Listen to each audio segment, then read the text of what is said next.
이렇게 밝은 대낮에 술 먹는 게 너무 오랜만인 거예요. 먹을 땐 괜찮은데 정신을 못 차리겠는 거예요.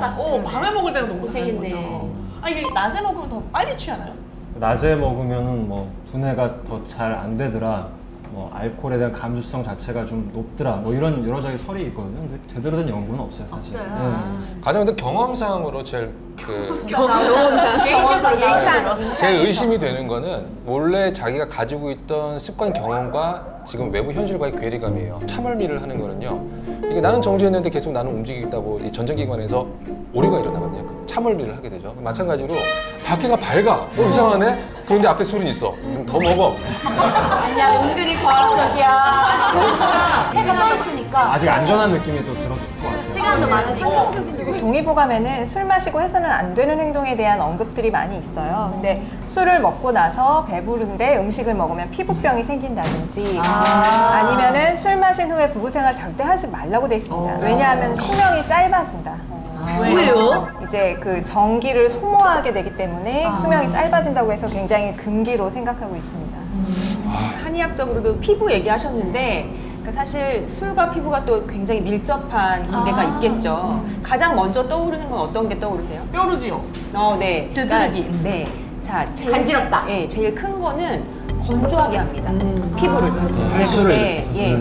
피부는 건조하게 되면 피부 본연의 기능, 이 장벽 기능이 약해지는 거라서 각종 염증이나 트러블이 발생하기 쉬운 게 되는 거예요. 여자들이 피부에 나타나는 변화 중에 제일 싫어하는 게 있을 것 같아요. 뭘까요? 주름? 네, 정답입니다. 주름? 네, 정답입니다. 역시 45대? 네. 갑자기 물건으로 줘요. 저격받기야. 안녕하세요. 마시겠습니다, 저도. 야, 40대에서 여기 따르네. 이 피부에 항산화 기능이 있는데 이 술을 마시면 그 항산화 기능이 떨어지거든요. 그러면 우리 흔히 탄력을 담당하는 콜라겐 많이 들어보셨죠? 엘라스틴 이런 게 좀 분해가 되면서 처지고 주름이 좀 많아지고 그러니까 아무래도 잦은 음주를 하시는 분들은 이런 탄력 저하와도 연관이 있겠죠. 아이 굴비는 내가 다 알아서 했어요. 굴비 맞네 이거. 이렇게 치사하게 생겼는데.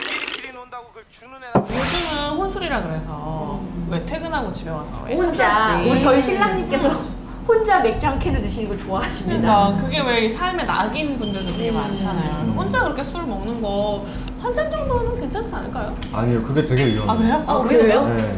왜냐하면 아까 이제 대화를 하거나 노래를 부르거나 이러면 술을 깰 수 있다고 했는데 혼자 술을 마시면은 그런 게 없죠. 에너지를 소비하는 게 전혀 없이 계속 그냥 술을 먹는 경우가 많고 페이스 조절이라는 게 없어요. 같이 마셔줄 사람이 없으니까. 처음에는 천천히 마시다가 어느 순간 확 취하면은 충동 조절 능력이 떨어진다 그랬잖아요. 전두엽 마비가 되니까. 그때부터는 막 마시는 거예요. 그게 몇 번 반복이 되면 어느 순간 조절 능력을 잃어버릴 수가 있어요.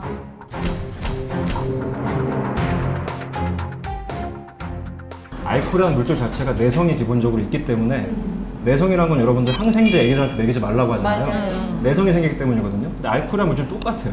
먹다 보면 내성이 생겨요. 어느 순간 더 먹어야 취할 수 있고 안 그러면 잠을 못 자고 이런 식으로 술 점점 늘어나는 게 되게 위험하죠. 그럼 그 정도 가면은 내가 술을 먹는 게 아니라 술이 나를 먹는 거야. 그렇죠. 그래서 중독 환자분들이 식사도 안 하고 아무것도 안 해요. 술만 계속 드세요.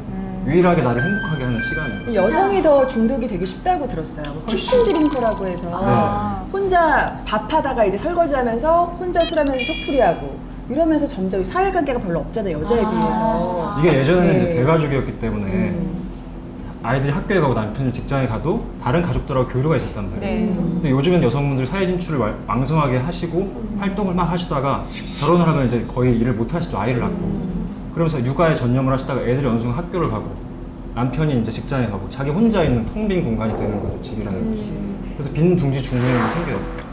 그런 분들은 특징적으로 남편이 없고 아이들이 없을 때 아침부터 술을 드십니다. 집안일을 하시면서 천천히 술을 드시다가 혼자. 네, 외롭죠. 한 잠 주무시고 다시 가족들이 오기 전에 깨요.